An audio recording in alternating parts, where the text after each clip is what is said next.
이것도 좀 개념이 어려울 수도 있는데, 일단 케이스가 두 가지로 이제 나눠서 나올 거야. 얘도 이제 A, B로 나눠서 보시면 일단 좋을 것 같고, 전형적인 케이스와 비전형적인 케이스가 나눠서 나올 거야. 범주화와 관련돼서.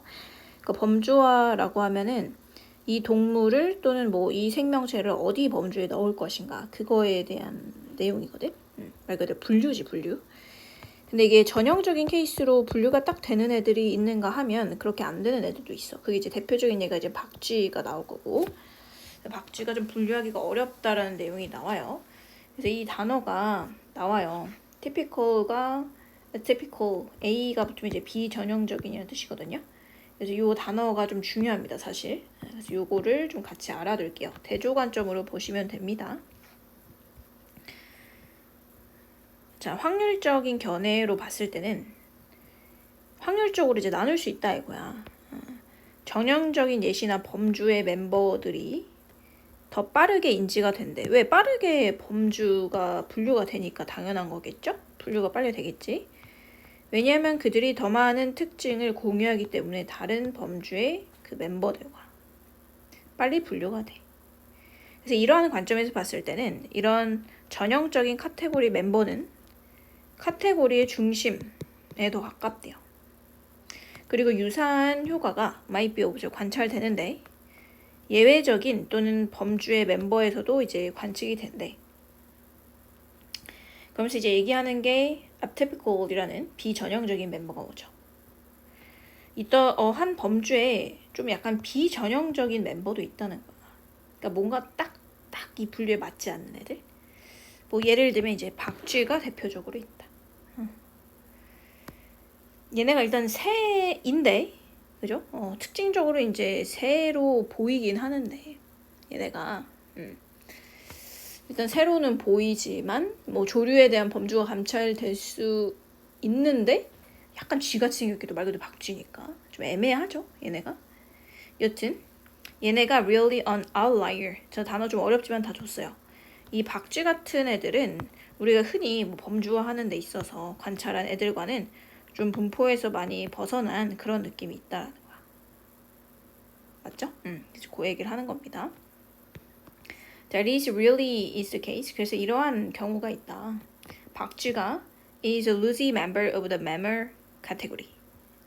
이 형편없는 포유류 범주의 구성원이다라고 할 수 있대요. 누가? 박쥐가. 얘는 좀 벗어난다는 얘기야. 그래서 이 확률적인 범주의 시스템은 뭐를 과정하냐면 박쥐라는 것이 잘못 분류될 수가 있고 사람들에게 몇몇 어려움을 보여줄 수 있다라는 걸 이제 암시하더래. 오케이? 자, 그래서 어떤 가능성이 있냐면 우리의 무능력이야. inability니까. 자, 그것들을 분류하고자 하는 무능력은 쉽게 반응하는데 뭐해? The fact that better often feared. 그렇기 때문에 좀 두려워진다. 두려운 대상이 된다라는 그 사실에 실제로 상응하더래. 얘네가 이제 분류가 좀 명확하지 않으니까 사람들이 좀 이렇게 편하게 느끼진 않는다는 얘기지. 결론, 우리는 이 배틀을 두려워하는데 그 이유는 뭐야? 위에서 얘기했잖아. 범주가 좀 불명확해서 그거에 가까운 거 고르시면 될 것 같아요. 자, 보시면 뭐 범주 보이는 4번, 5번을 먼저 한번 봐보도록 할게요. 그들은 do not fit into simple, 단순하고 기본적인 범주에 쉽게 분류가 되지 않기 때문에. 맞지 않나요? 그대로 4번 가시면 되겠습니다. 그들은 거의 act like, 행동하지 않아요. 그들이 다른 그룹에 들어가는 것처럼 행동하지 않습니다. 아니죠? 그런 건 아니고요. 그냥 분류하기 좀 어려워서 좀 두렵다라는 건 이제 좀 껄끄럽게 느껴진다 정도로 보시면 될 것 같아요. 요것도 일단 두 개념이 나와. 근데 이게 A, B 대조는 얘는 아니고 둘의 연관성에 대해서 생각해 보시면 돼요. 반복해서 보이는 단어에 초점을 둬라. 그리고 이게 대조이든 아니든 관계에 초점을 둬야 된다라는 겁니다. 자, 어떤 뛰어난 리더의 중심적인 개념의 중심은 뭐냐? 그러니까 뛰어난 리더십은 뭐냐면 이 두 가지와 연관성이 있어야 된대. linkage라는 단어 중요합니다. 연결성, 연관성 이런 뜻이지. 그러니까 뛰어난 리더는 이 두 개를 다 가져야 된다는 거야. 공감과 진정성 두 개가 다 있어야 돼. 두 개가 다 있어야 돼. 그래서 리더가 이러한 것을 전제로 행동을 한다는 거야. 직원에 대한 우려에 대한 민감성 자체가, 그러니까 내가 걱정을 한다라는 그런 민감도는 도움이 된다는 거지. 달성하는 데 있어서 뭐를? 원래 조직의 목표를 달성하는 데 있어서 도움이 된다라는 걸 그래서 전제로 한대. 예민하게 공감하고 다루고 하는 것들. 그래서 뛰어난 리더는 뭘 믿냐면 공감이 has value in its own right. 그 자체로 가치가 있다라고 그래서 생각을 한다. 자, 내려가 볼게요. 똑같아요.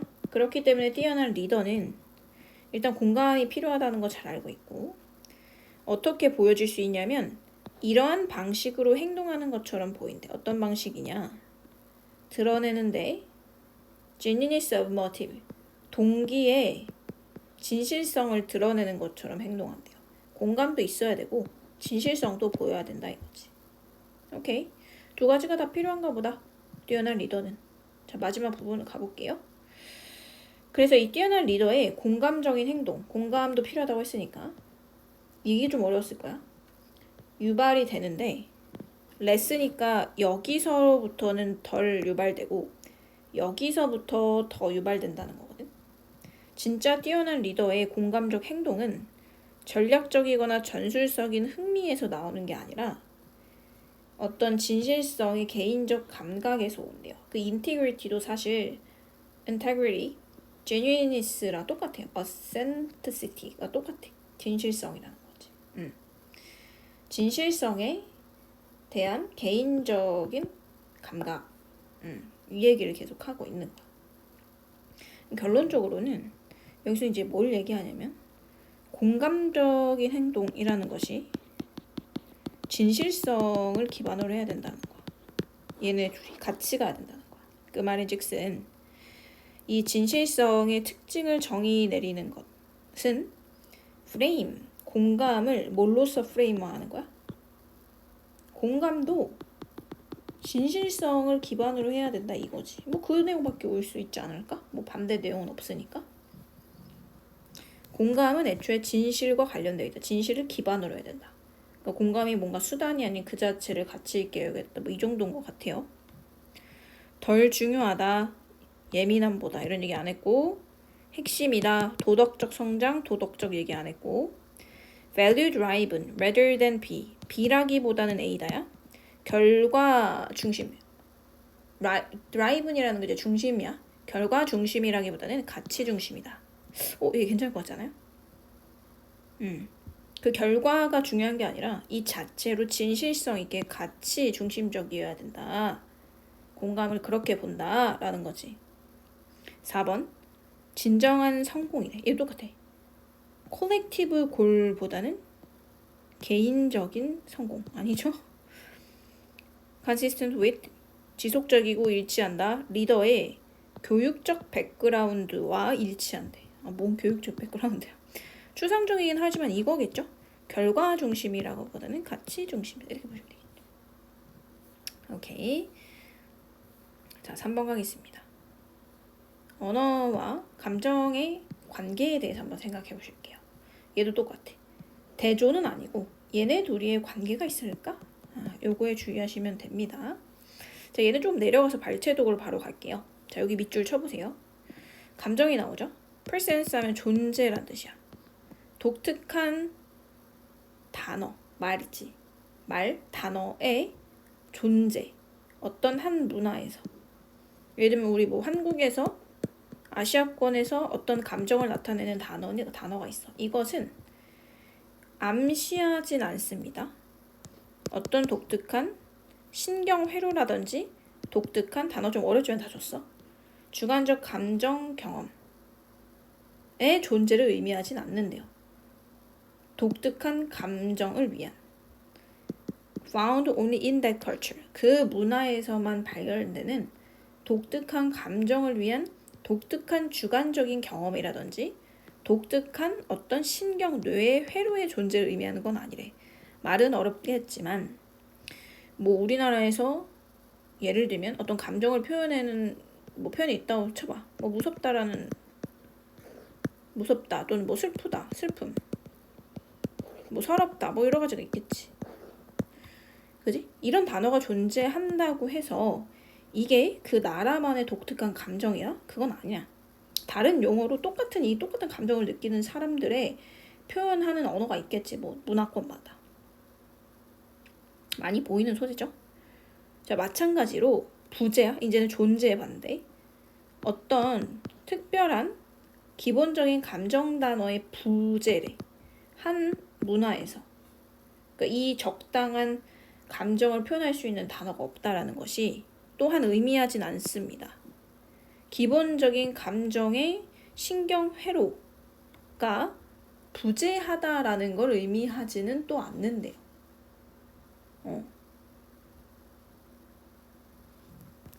유사한 그런 감정이 없다 그건 아니라는 거야. 얘도 이제 좋지? 유사한 analogy가 이제 비유잖아요. 거기에서 파생된 형용사로 보시면 되겠죠? 마찬가지로 언어가 없다고 해서 그 감정이 없냐? 그건 아니야. 그냥 언어만 없을 뿐이지. 감정을 느끼는 건 다 똑같다는 거야. 표현의 방식의 차이라는 거잖아. 사실 이게 거의 다 한 것 같아. 요지 같은데? 자, 감정과 언어라는 거는 그래서 얘네들이 이제 관계라고 내가 했지. parallel process. 평등한, 동등한 위치에 있는 과정이다. can inform. 정보를 주고 제공하는 맥락에 대해서. 서로에 대해서. 그러니까 서로 그냥 연관성이 있을 뿐이다. 하나가 없다고 하나가 없는 게 아니다 이거지. 그러나 궁극적으로는 이러하다. 뭐 궁극적으로는 이러하다.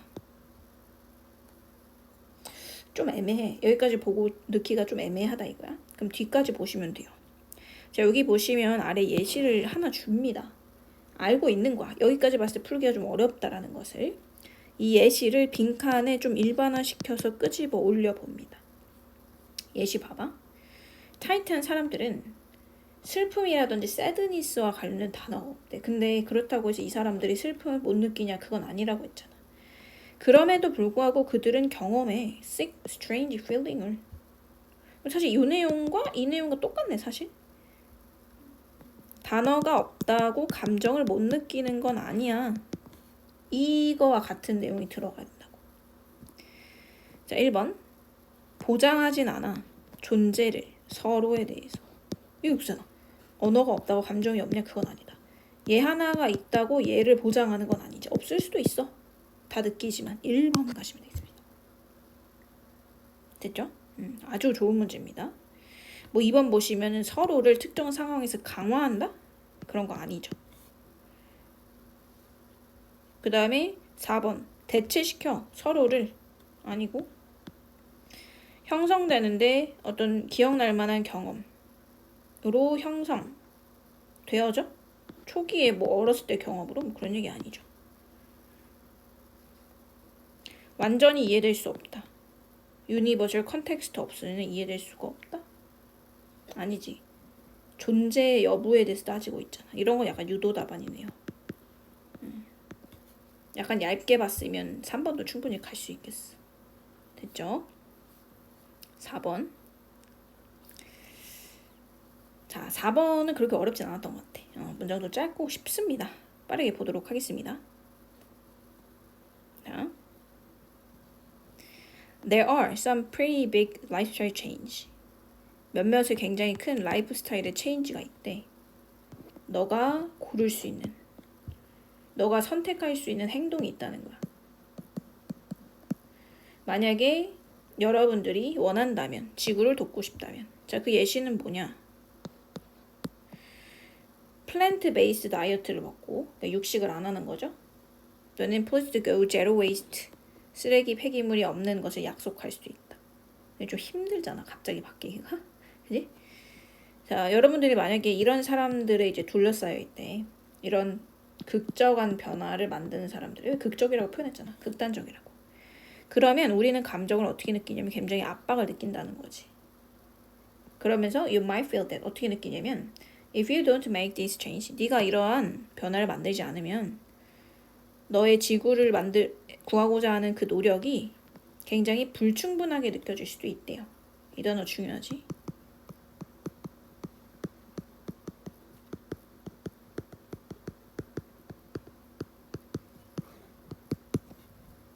근데 네가 어떤 걸 듣던지 간에 뭐 식물 베이스 다이어트를 듣든 제로 웨이스트 리빙을 듣든 이것은 이러하다.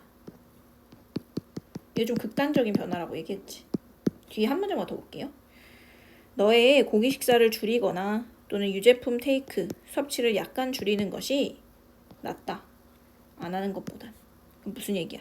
이 극단적인 것이 반드시 필수일 필요는 없고 약간 완화해서 뭐 시도하는 것 자체가 중요하다 뭐 이런 얘기 들어가야 될 것 같아. 한 번은 누구든지 이렇게 극단적으로 할 수는 없잖아. 약간 줄이는 것만으로 괜찮다고 여기 뒤에서 쿠션으로 얘기를 해주잖아. 자, 2번 볼게요. Not necessarily an all or nothing venture다. 자, 이게 전부 아니면 전무인. 모험적 시도는 아니다라는 뜻이야. 아예 안 하면 아예 완벽하게 하지 않으면 소용없다가 아니란 얘기지. 전부 아니면 전부라는 건 뭐야? 그런 모험적 시도는 아니래. 이 극단적인 것들이. 그냥 약하게 줄이면서 해도 된다는 거지. 꼭 저렇게 100% 완성시켜 100% 갑자기 식물성 먹고 와야 되고 그런 거 아니란 얘기잖아. 그래서 뒤에서 완화해 줬잖아. 그냥 줄이는 것만으로도 괜찮다 그랬잖아. 됐죠? 오케이. 그래서 이거는 딱 어렵지 않았다. 5번 갈게요. 자, 5번도 중요합니다. 5번 한계 효용과 관련된 내용인데 아까 앞에서도 경제 이론에 대해서 간단한 아주 좀 쉬운 개념이 왔잖아요. 얘도 이제 유사한 개념인데 한계 효용이라는 게 있어요. 아까 앞에서는 뭐 잠재적 수요, 아직 발현되지 않은 수요에 대해서 얘기를 했지. 한계 효용. 얘는 이제 경제에서 되게 많이 나오는 용어거든요. marginal utility. 우리가 어느 정도 소비를 해서 충족을 했다? 그게 뭐든지 간에. 그럼 그 이상으로 안 하려고 하잖아. 맞지? 그런 거 좀 생각해 보시면 돼요. 그거랑 관련이 있어. 자, 우리가 수입이 증가하면 demand, quantity 양이지. 수요 양도 마찬가지로 증가한다. 수입이 증가하면 사람들이 뭘 해? 소비를 늘리니까 당연한 거죠. 근데 수입이 떨어지면 마찬가지로 수요도 떨어져. 경제 법칙이지. 그런데 너의 수입이 더블이 됐지만 you do not always buy twice as much as 반드시 2배를 사는 건 아니래.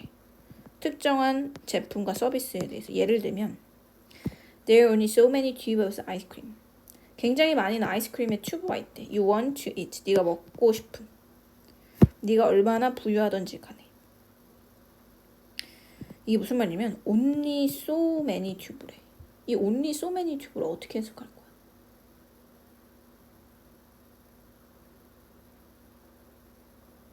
한계가 있다는 거잖아. only니까 오직 여러분들이 먹고 싶은 그 통수에는 어느 정도의 한계가 있다. only잖아. 여기가 아마 해석이 잘 안 됐을 거야. 이 only를 잘 봤어야 돼. 그러니까 내가 아무리 부자 여기 나오잖아. No matter how 한계를 줬잖아. 아무리 부자라고 해도 내가 계속 먹을 거야. 뭐 배도 부를 뿐도 아니야. 살도 찌잖아. 이게 어떤 개념이냐면 한계 효용이다. 그러니까 여기 이상으로는 굳이 돈 안 쓴다는 얘기입니다. 보통은 그래. 대부분의 소비재는 내가 어느 정도 충족을 하면 그 이상 소비를 안 한다고. 돈이 많아도. 이게 한계 효용 개념이야. 자, 한계 효용이라는 거는 이 제품이나 서비스의 각각의 단위가 덜 유용해지는 그런 상황이라고 보시면 돼요. 처음보다. 효용이 깎이는 거지. 매력이 깎여. 자, 어느 순간에는 you will not want it anymore. 더 이상 원하지 않고 그렇기 때문에 한계 효용이 제로가 돼버리더라. 우리는 볼 수 있다. 이것을. 사실 여기까지만 봤으면 뭐 그냥 한계 효용 때문에 사람들이 원하는 게 정해진다. 뭐 이런 내용이 들어갔을 텐데 뒤에 잠깐 봐보세요. 팬. 여기 사실 however 이런 게 없어서 여기까지 보고 그냥 갔을 수도 있는데 팬이라고 하면 뭐 스포츠 팬을 얘기해봐. 근데 이 사람도 어떤 소비자잖아. 뭐 티켓을 끊는다든지 뭐 굿즈를 산다든지 종종 더 많은 게임을 보기 원한다. 자, 이 현상을 잘 생각해보면 원래는 대부분의 소비자는 한계 효용이 있으면 그걸 충족하면 그 뒤에 안 보고 싶어 하는 게 정상인데 스포츠 팬들은 소비자들은 어때? 경기 계속 똑같은 거 또 보고 또 사고 싶고 한다는 얘기야. 그러면 이 업계에서는 얘는 어떤 케이스야? 기본적인 한계 효용의 개념을 깨는 케이스야. 우리는 can see 볼 수 있는데 뭔가 우리가 기존에 알고 있던 이 법칙을 깨는 현상을 스포츠계에서 볼 수 있다. 이 정도의 내용이 들어가야 될 것 같다는 거지. 가보세요. 스포츠 팬덤은 게임에 관한 것이 아니라 플레이어 스킬 아니고 수입이 결정짓는다 효용을. 이건 앞에 초반에 나왔던 얘기고요. 많은 스포츠에 대한 스포츠 이벤트에 대한 수요는 나라마다 다양하다. 뭐 나라마다 다양하다는 내용이 안 나오고 어떠한 desire for service, 서비스에 대한 욕망이 크게 일치한다. 공급과 아니고 전문적인 팀 스포츠는 모순적으로 역설적으로 작용한대. 이 가정과 자, 잘 보세요. 이 가정이 뭐야? 원래는 대부분의 소비재는 한계 효용이 있으면 그 뒤로는 사람들이 원하지 않는 게 정상이라고. 근데 이것에 모순이 있다고 얘기하잖아. 5번이겠죠. 됐죠? 그래서 얘는 뒤까지 잘 봤어야 되고 이게 앞에 나와 있는 이 현상과 가정과는 좀 반대되는 케이스구나. 이거를 이해했어야 된다는 거지.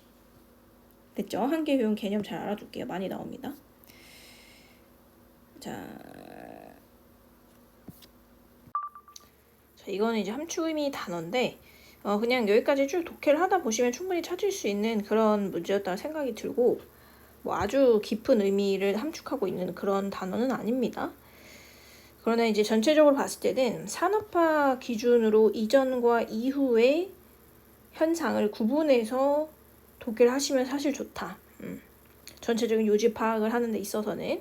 근데 뭐 그렇지 못하더라도 처음부터 여기까지 쭉 읽어 나가셨으면 얘는 충분히 찾을 수 있었던 그런 지문이라고 보시면 됩니다. 자, 패스트 패션에 저항하려고 하는 그런 시도 사이에서 패스트 패션 말 그대로 계속 새로운 게 빨리 나오고 버려지고 하는 그런 상황인 거죠. 그거 이제 저항을 한대. 소비자들의 움직임이 있는데 좀 더 정보에 입각하고 윤리적인 결정을 만들기 위한 소비자의 움직임이 있대. 그들이 물건을 사거나 사용하거나 리페어할 때 그런 어떤 뭔가 이 패스트 패션에 저항하는 시도들이 컨슈머의 무브먼트로 나타나나 보다. 자, 그래서 그거에 대한 예시가 뭐가 있냐면 슬로우 패션 무브먼트가 있다. 그거에 대한 어느 정도의 해결책이라고 볼 수 있겠죠. 패스트가 아니라 슬로우 패션 무브먼트가 있대. 자, 이것은 격려하다는 뜻이죠. 더 적은 옷을 사고 하이 퀄리티의 옷을 좀 적게 사고 그 다음에 더 오래 입는 그런 것들을 실제로 포함한다 라는 거죠. 그래서 패스트 패션의 반대는 이제 슬로우 패션이다. 좀 내려가서 몇몇 소비자들은 have become more active in producing, 더 활발하대요. producing, 생산하는 데 있어서. 그리고 repair, 수리하는 데 있어서 그들의 옷을, 여기 봐봐. 좀 오래 입을 수 있는 옷을 사거나 아니면 본인의 어떤 옷을 좀 수선해서 입거나 하는 그런 행위들을 한다는 얘기지. 이 패스트 패션의 저항에서. 그리고 나서 이거를 quiet activism이라고 불렀대. 뭐야 이거? 옷을 수선해서 입고 좀 더 새로 사는 게 아니라 지속해서 입을 수 있게 수선하고 활용한다라는 그런 내용이거든. 사실 바로 찾을 수 있긴 해요. 바로 가볼게요. 경제적이고 전통적인 패션을 의식적으로 프랙티싱한다. 아니고요. 연관시킨다. 윤리적 특징을 개인적 패션과 아니고. 촉진시킨다. 공정한 생성과 관련된 내용 아니죠. 연관시킨다. 사회적 파티시페이션, 참여를 뭐를 통해서? 크래프팅 퍼스널 코. 여기 나오잖아. 개인적인 옷을 크래프팅, 수선하고 만들므로써. 사회적인 참여. 요게 좀 헷갈릴 수 있는데 패스트 패션이라는 어떤 사회적 흐름에 저항하는 거니까 이걸 사회적 참여라고 하는 것 같아요. 4번 가시면 되겠습니다. 어렵지 않았고요. 7번. 자, 7번은 일단 딩카는 마지막에 있는데 얘도 일단 읽어는 봐야 될 것 같고 마지막 부분에 뭐 simply put이라고 하면 쉽게 말하자면 이것은 이다라는 거는 요 윗 내용에 대한 요약, 현상 요약이라고 일단 보시면 되겠죠. 반전을 이제 요한다기보다는 simply put, 쉽게 말하자면이니까 요약 therefore의 느낌으로 보시면 돼요. 자, 초반에 일단 가서 이 지문과 관련된 개념을 하나 일단 인지하고 그냥 내려와 볼게. 자, 이 영국의 철학자가 있어요. 자, 이 사람이 이제 제기하기를 어떤 커뮤니케이티브 미닝에 더해서 어떤 전달적인 의사소통적인 의미에 더해서 또 다른 종류의 의미가 있대요. 그리고 이것은 뭐라고 그는 언급했냐면 nature meaning이라고 언급했대. 어떤 전달적인 소통적인 의미 외에 뭔가 어떤 대상에 대한 의미가 있대요. 전달을 목적으로 하는 의미 외에 또 다른 의미가 있대. 그게 뭐냐면 이 nature meaning이래. 기본적인 의미하고 어떤 대상에 대해서 그것이 또한 유도해서 만들어내는 nature meaning이라는 개념이 있대요. 뭔가 그런가 보다. 의미가 두 개인가 보다. 이렇게 생각해 볼 수 있고 약간 철학적이긴 하지만 자, 이것은 특징 지어지는데 어떤 것에서 특징 지어지냐면 의미를 갖고 있대요. 자, 뭐랑 관련 없이 whether there is any communicated intention on anyone's part 누군가의 part 상대 쪽에 소통적인 전달되는 의도와 무관하게 regardless 없잖아. 의미를 갖고 있는 것에 의해서 특징 지어진대요. 그러니까 이 natural meaning은 의도와 상관이 없이 발생하는 의미라는 거야. 어떤 이 행위를 한 사람의 의미와 관계없이 이걸 해석하는 사람한테 달려있는 거지. 자, 그래서 여기서 어떤 예시가 오냐면 폭탄이지, 폭탄. 폭탄이 내 앞에 놓여져 있을 때. 자, 이거 제 마지막으로 갈게요. 이분이 비록 폭탄이 놓여 있어. 의도를 가지고 놓여 있대요. 뭐? Getting me recognized. 내가 위험에 처했다라는 걸 알려주기 위한 의도로 놓여짐에도 불구하고 놓여졌다고 해도 불구하고 그러니까 이 폭탄이 의도가 있을 수도 있어. 너 지금 위험한 상황이다라는 걸 누군가 이 폭탄을 놓은 사람이 알려주고 싶은 의도가 있을 수도 있다는 거야.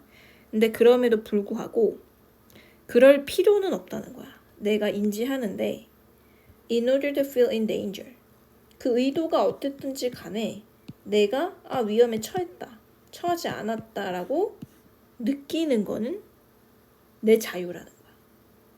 그러니까 이 사람의 의도랑 상관없이 내가 판단하는 것도 다를 수 있다는 거지. 쉽게 얘기하자면 The word dynamite on box means 박스에 폭탄이라고 써여져 있는 이러한 단어 자체는 위험이 이러하다라는 걸 의미한대요. 뭐 위험이 나한테 닥쳤다라고 내가 해석을 할 수도 있고, 그지? 아닐 수도 있고, 그 2차적인 해석은 이제 또 나한테 달려 있는 거지. 의도가 어떻든지 간에 의도랑 상관없이 나는 판단을 한다는 거잖아.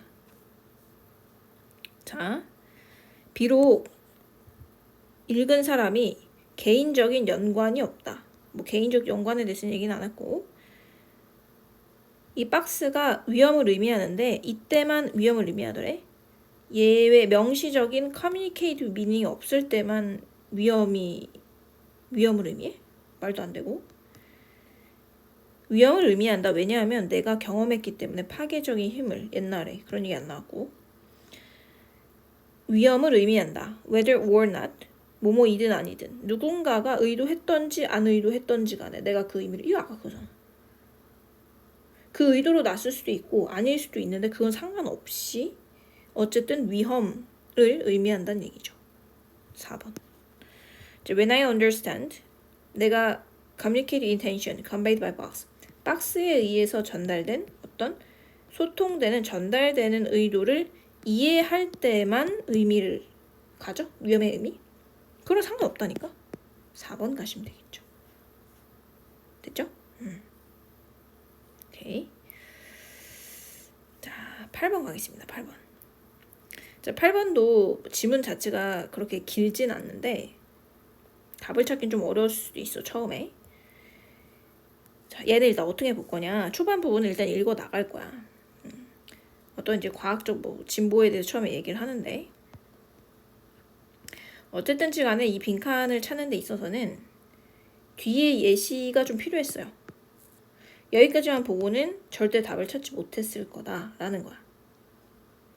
자, 왜 그런지 한번 봐볼게요. 자, 과학적 진보라는 것은 측정이 되는데 이해의 증가에 의해서 측정될 뿐만 아니라 뭔가 이해가 증가했어.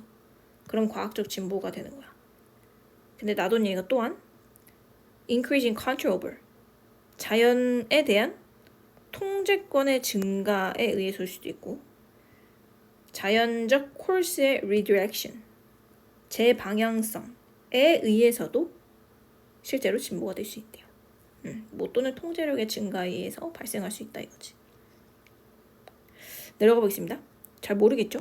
과학적 진보를 얘기하는데, nature course of things, 어떤 것에 대한 자연적인 과정은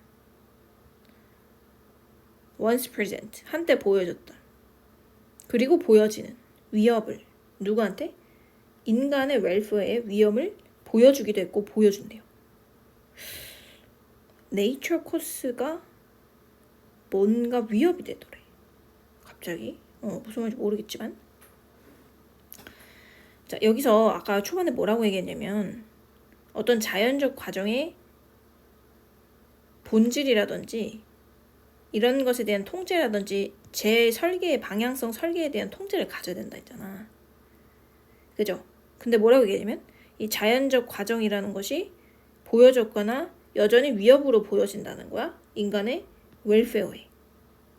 근데 우리는 이거를 리디렉션 하거나 또는 뭔가 통제권을 갖는 것이 과학적 진보라고 했거든. 이런 애들을. 위협을 주는 요소를. 여튼 사람들은 went and still go hungry. 여전히 배가 고팠고 고플 거고, 유아 때 죽거나 초기에 죽거나 고통 또는 네이처 디자스터를 계속 직면할 거래. 이 자연적 과정이라는 건 우리한테 이렇게 위험에 처하게끔 만들 수 있다는 거야. 근데 이런 것들을 제 방향성을 잡는 게 어쨌든 과학적 진보라는 거지. 그런데 빈칸이 다 와요. 모든 이런 통제와 리디렉션이 이런 건 아니다. 약간 반전이 있네요. 이게 무슨 말이냐면 얘를 리디렉션 하면 문제가 해결될 것처럼 얘기했잖아. 근데 벗이 왔으니까 부분무정이죠. 이런 건 아니다. 뭐 항상 해결해 주는 건 아니다. 뭐 이런 내용이 들어갈 것 같은데 확신이 없어요. 뒤까지 봤어야 돼요. 자, 어떤 의학적 기술, 과학을 기반으로 한 의학적 기술은 has lengthened the number of years, 길게 만들었대. 사람들의 숫자 연도를 길게 만들었대요. 근데 어떤 연도냐면 기간이냐면 만성적인 질병으로부터 보통받는 기간을 늘렸다. 봐봐, 맞잖아. 얘가 문제를 해결해 줄 것 같았지. 이런 네이처 코스에 대한 통제라든지 리디렉션이. 근데 아닌 경우가 있다. 오히려 고통받는 기간을 늘렸다고 했잖아. 그러니까 우리가 예상한 거랑 반대되는 마이너스의 내용이 들어가야 된다고. 1번, 재앙을 불러일으켰다. 인간의 노력을 요했다. 아니고 depend on 기술에 의존했다. add to human welfare, 인간의 복지에 add to, 더해지는 것은 아니다. not all이니까. 맞고, 인간의 자연적 과정에 항상 해를 끼치는 것은 아니다. 뒤에 봐봐. 뒤에 뭐에 대해 나왔어? 인간에 대한 내용이 나왔잖아. 그죠? 그럴수록 하나. 인간에 대한 내용이니까 지금 4번이 낫겠지. 자, 1번은 항상 재앙을 낳는 것은 아니다가 아니라 오히려 재앙을 낳는다가 돼야 되지 않을까? 그지? 그래서 1번 안 되겠지. 왜냐면 앞에 부정이 와 있기 때문에 이 내용 자체 전체는 마이너스겠지만 여기는 플러스의 내용이 들어가야지 not all이 들어가면서 이 문장 전체가 마이너스가 되겠지. 그거까지 고려하셨어야 되네. 그래서 얘의 정답은 몇 번이야? add to가 들어가야 되는 거니까 4번이 되는 거죠. 항상 그런 것은 아니다. 아주 좋은 문제.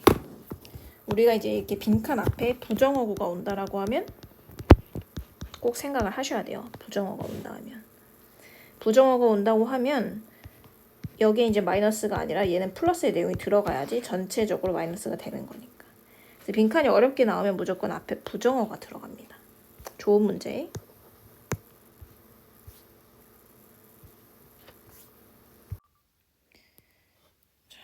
이거는 빈칸 일단 초반 부분에 오긴 했는데 얘도 일단은 아마 여기 예시를 통해서 위로 끄집어 올려내야 되는 그런 상태라고 보시면 돼요. 그 스페시픽한 내용을 일반적인 상태로 끌어내야 되는 그런 형태다라고 보시면 되고, 일단 내용상을 봤을 때는 이 예시에서 야생닭과 그 다음에 현대 사육닭의 관계가 뭔지를 잘 생각해 보시면 돼요. 이 예시를 통해서.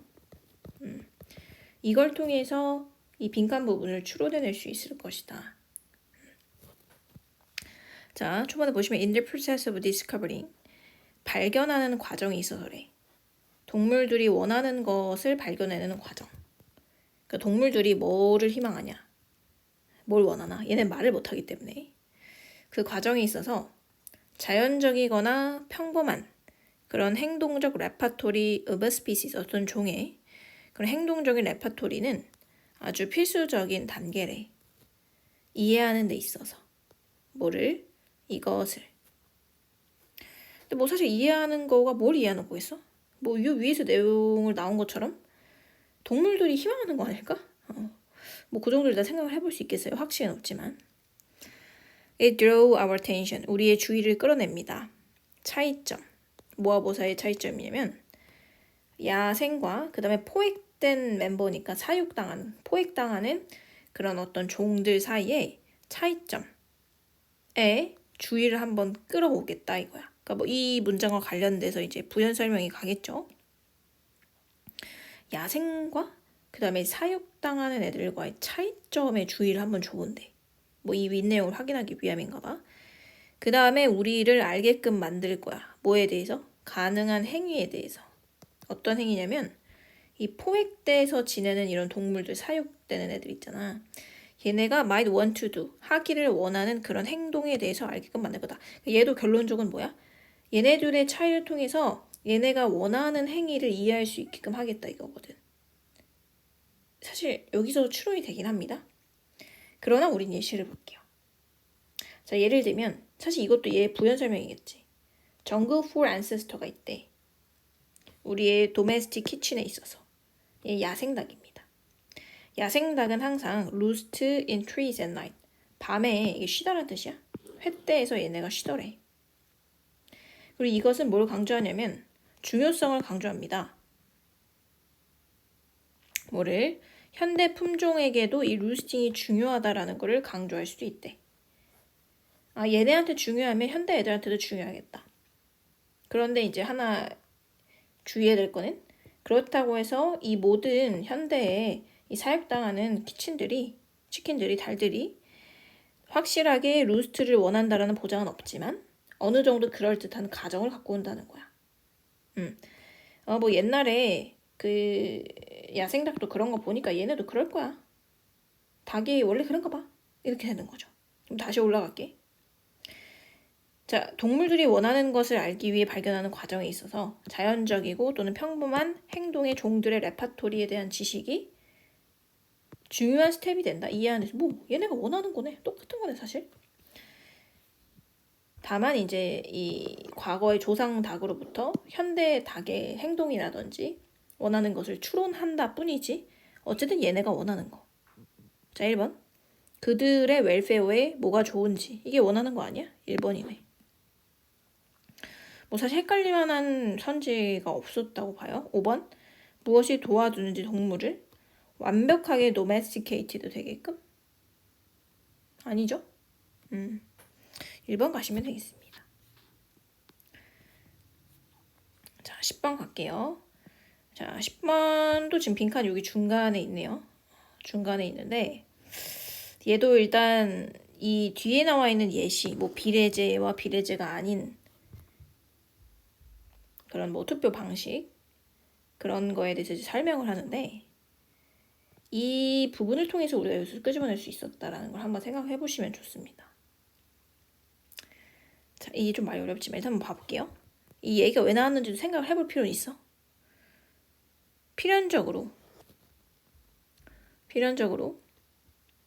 선거 시스템의 세상, electoral 선거 시스템은 복잡하고 붐빈데, 맞지?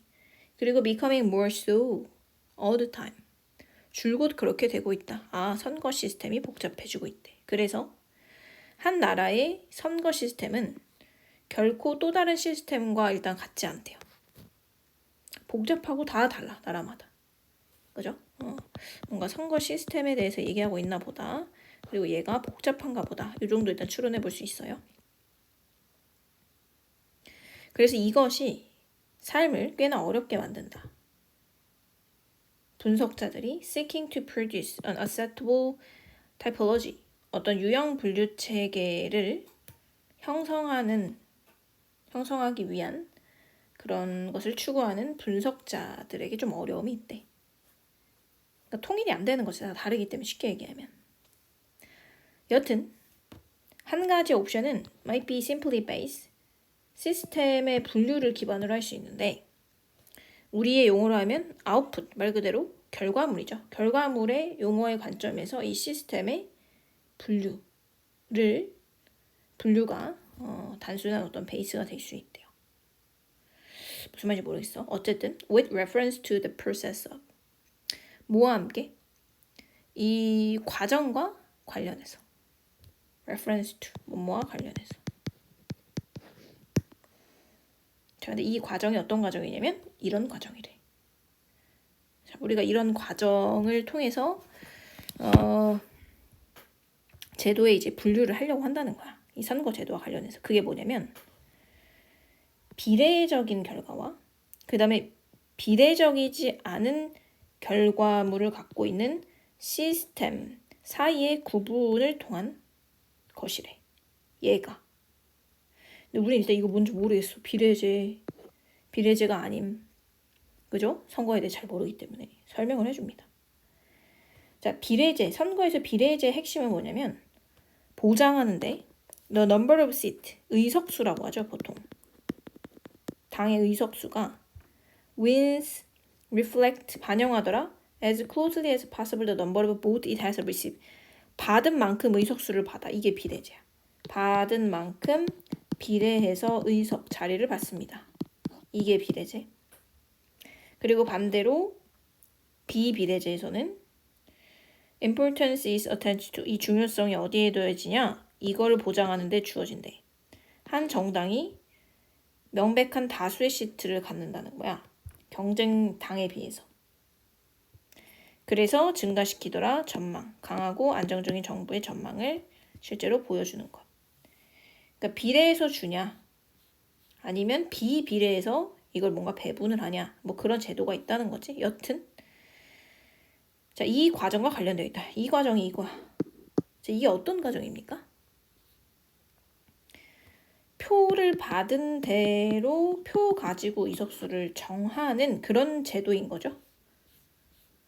자, 3번 볼게요. 전환하다. 투표수를 의석수로 바꾸는 전환하는 과정과 관련돼서 아닐까?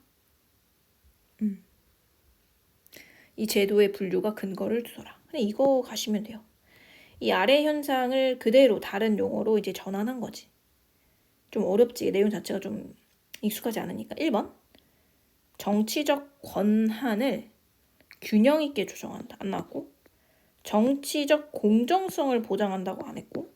그냥 투표수에 따라서 의석수를 준다는 얘기야.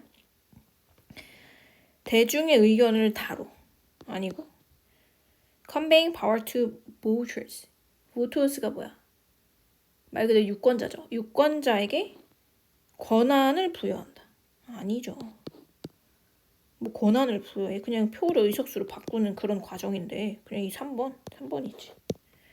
괜한 큰 의미를 부여했으면 더 어렵고 그냥 아래 현상을 그냥 그대로 현상을 표현했을 때 얘를 좀 더 일반화시켰을 때가 여기 그냥 들어가면 된다는 거지.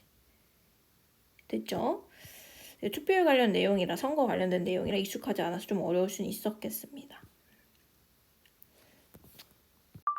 자, 11번. 자, 이거는 엄청 많이 나오는 소재니까 이런 거 잘 봐두세요. 뭐 높이 이런 거 관련된 거는 지금 모의고사 수능 때 계속 나오고 있으니까 잘 보세요. 너무 많이 나와. 그리고 이런 것들 좀 나오면 어려워요. 정상입니다. 자, 일단 멜로디는 정의 내어진대요. 자, 낫이니까 절대적인 어떤 각각의 피치, 높이의 가치에 의해서 정의 내려지는 게 아니라 잘 봐. 벗이니까 뒤가 중요한 거야. 패턴이라든지 연속적인 피치의 관계성에 의해서 실제로 정의된대. 그러니까 멜로디라는 거는 뭐 절대적인 뭐 높이의 값에 의해서 딱 정해지는 게 아니라 멜로디라는 것은 수특에도 유사한 거 나왔잖아. 높이의 어떤 패턴이래. 패턴이라든지 관계. 뭐 반복되는 그런 패턴이라든지 이런 게 중요한 거지.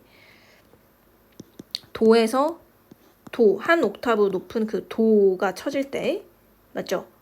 이거가 중요한 게 아니라는 거야. 예를 들면 우리가 한 옥타브 낮은 도레미를 쳤다고 쳐봐. 그럼 이거에 한 옥타브 높여서 도레미를 쳐도 멜로디가 같게 이제 느껴진다는 거지. 절대적인 높이의 문제가 아니라 그냥 이게 반복되는 도레미. 이게 중요한 거야. 도레미 여도. 자, 내려갈게요. 자, 대부분의 사람들은 그래서 문제가 없대. 멜로디를 인지하는 데 있어서 더 높거나 낮은 키에서 연주돼도 인지하는 데 문제가 없다라고 하잖아. 아까 얘기했던 것처럼. 역시 거의 유사한 게 나왔었어요. 사실 많은 멜로디는 do not have a correct 완벽한 starting pitch라는 건 없다는 거야. 도가 됐든 토가 됐든 어쨌든 이 음이라는 거는 둥둥 떠다니는데 자유롭게 그냥 떠다닌대요. starting anywhere. 어느 곳에든 시작하면서 그냥 떠다닌다 이거지. 내려갈게요. 자, 멜로디는 auditory object다. 어떤 청각적인 물체인데 then maintain, 유지하는데 its identity, 그것의 어떤 정체성을 유지하는 그런 물체다라고 볼 수 있대요. 어디서? In spite of transformation, 어떤 변형에도 불구하고 그래. 변형의 형태에도 불구하고 그것의 정체성을 유지하는 그런 청각적인 물체라고 볼 수 있다. 자, 여기서도 똑같이 얘기잖아. 형태랑 상관없이 이 형태라고 하면 여기서 얘기했던 이 절대적인 높이를 의미하는 것 같아. 그거랑 상관없다. 뭔가 반복되는 패턴과 관계와 관련돼 있다. 이렇게 생각하시면 돼요. 자, 만약에 우리가 듣는데 노래를 더 크게 들리는 음악을 들었다고 쳐봅시다. 연주되는.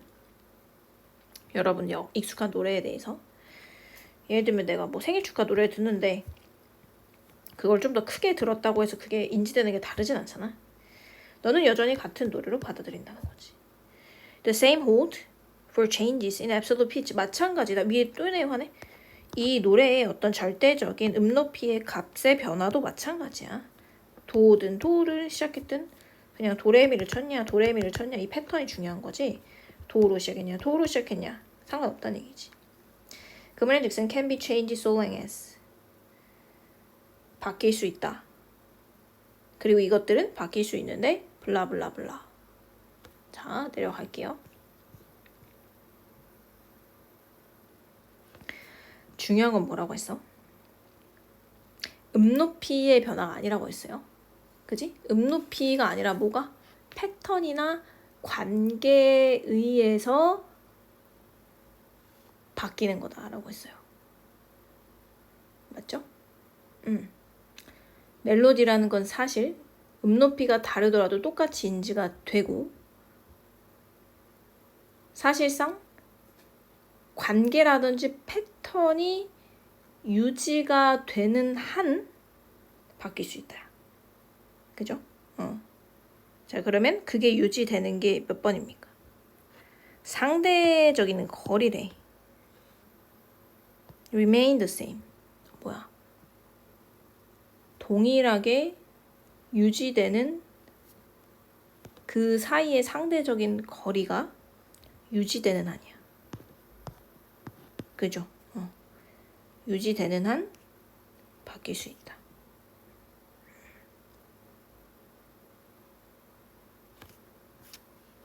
12번 볼게요. 자, 12번은 일단 함축임인데 뭐 readers are the project, 독자가 프로젝트다라고 얘기를 했어요. 밑줄 자체가 뭐 그렇게 해석하기 어려운 부분은 아니죠. 자, 일단 보시면 여기로 바로 갈게요. 얘는 자, 기대가 있대요. 여기서 지금 작가가 나와. 글 쓰는 사람. 작가와 여기 리더가 나오니까 리더 사이에 어떤 관계가 있는지를 한번 생각해보자. 기대가 있는데 작가들이 계속해서 공유한대. 뭐에 대해서? What they are working on. 본인들이 작업하는 거에 대해서. 글 쓰는 사람들이 계속 공유한대. 본인들의 작업물을. 그들을 팔로우하거나 그들의 어떤 그런 책 스타프를 읽는 사람들, 독자겠지. 막 사람들이 뭐 SNS에 작가들이 막 나 이거 작업하고 있고 막 이거 어떤 거 같아 막 계속 공유를 한다는 거야. 그러니까 작가와 리더가 좀 가까운 관계지 지금. 자, 그들은 pose question, 질문도 제기하고 그 다음에 이제 call out이라고 하면 뭐냐, 말 그대로 이 call out, 그 다음에 도움을 요청하는 글이라고 보시면 돼요. 도움을 요청하다 또는 뭐 도움을 요청하는 그런 글도 게시한대. 실제로 그렇잖아, 작가들이 SNS에. As they launch new project, 새로운 프로젝트를 할 때, 그러니까 서로 계속 공유하고 그 사이 홍보되고 의견 공유받고 반영하고 이런 식으로 가는 거지. 같이 가는 거라는 얘기야. 작품을 뒤에서 다 만들고 그냥 공개, 이게 아니라는 얘기지. 자, what they want to find out, 그들이 발견하고 싶은 것은 뭐냐, 전문성인데 그들이 going to need, 필요한 것, 이것을 올바르게 하는데 필요한 것이다. 즉 어떠한 종류의 도움이든 그들이 독자한테 원하는, 독자로부터 도움을 받는 상황이라는 얘기야. 그래서 때때로는 요즘 작가들한테는 독자가 사실 하나의 프로젝트다. 같이 간다 이거야. 서로 공유하고 도움받고. 이게 끝이야. 독자가 굉장히 큰 역할을 하더라. 1번, 독자들이 선택되는데 주요한 이야기의 토픽으로 선택된다. 그럴 것 같지만 걔네가 뭐 토픽으로 선정이 되는 건 아닙니다. 2번, 독자가 재정적으로 서포트해줘? 아니고 독자가 제공한다. 팁이라든지 예시, 라이팅 어티클에 대한 예시라든지 팁을 준다. 얘도 그럴싸하지만 어떻게 써라에 대한 팁을 준다고는 안 해서 그건 작가가 알아서 하겠지. 의견만 받을 뿐. 독자들은 활발하게 체크하는데 credibility, 신뢰성이죠. 출판된 데이터의 신뢰성에 대해서 체크해? 뭐 그런 얘기 안 나왔고, 신뢰성에 대한 내용. 독자들은 활발하게 돕는다. 형성하는 데 있어서 뭐를? 컨텐츠와 스토리의 디렉션, 방향을 이라고 보시면 되겠죠. 이것 자체가 컨텐트 이런 게 뭐가 되니까? 프로젝트가 되니까. 이게 즉 독자가 만들어내는 것들이다 라는 거지. 5번 하시면 되겠습니다. 됐죠? 이것도 뭐 그렇게 어렵지 않아서 가볍게 하고 마무리하겠습니다.